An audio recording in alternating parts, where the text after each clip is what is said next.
Jadi teman-teman, yang pertama itu penetapan harga global. Apa sih itu penetapan harga global? Jadi penetapan harga global adalah proses menentukan harga jual suatu produk atau jasa di dalam sebuah negara dengan mempertimbangkan kondisi pasar lokal tersebut. Nah, ternyata penetapan harga global juga punya faktor-faktor yang mempengaruhi loh. Ada dua. Yang pertama, faktor internal, di mana faktor internal ini meliputi biaya produksi dan distribusi. Dan yang kedua ada faktor eksternal, di mana faktor eksternal meliputi kondisi pasar lokal dan di mana terkait dalam biaya konsumen, daya beli konsumen, dan penetapan harga. Konsep dan dampak dumping.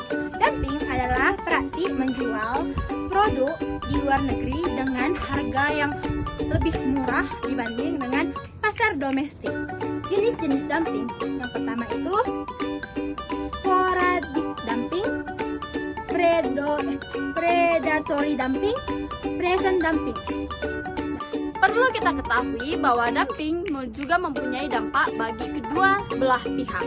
Nah, bagi negara importir, dia tidak akan bisa bersaing karena bersaing dengan harga yang murah. Yang kedua, bagi negara eksportir, dapat meningkatkan volume ekspor dalam jangka pendek, namun beresiko mendapat sanksi maupun tuduhan dari negara yang dituju. Nah, jadi dari sini dibuatlah kebijakan oleh WTO atau Organisasi Perdagangan Dunia bila praktek dumping ini dibuktikan bahwa dia menyebabkan kerugian signifikan bagi negara yang dituju, teman-teman.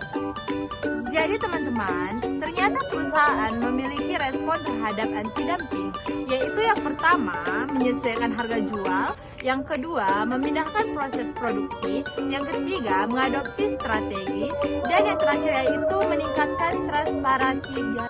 Jadi kesimpulan dumping ini adalah praktik yang sering digunakan untuk menjual barang ke luar negeri dengan harga yang sangat rendah. Dumping ini juga seringkali menyebabkan kerugian untuk negara tujuan tertentu.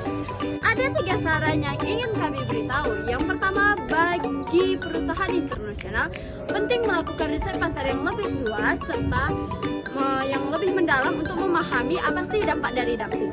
Dan bagi pemerintah negara importir, sebaiknya memperkuat sistem deteksi dan penanganan dumping. Dan yang ketiga, bagi konsumen dan produsen lokal, penting untuk meningkatkan kesadaran terhadap dampak dumping. Sekian hasil dari presentasi kami. Sampai jumpa di video berikutnya.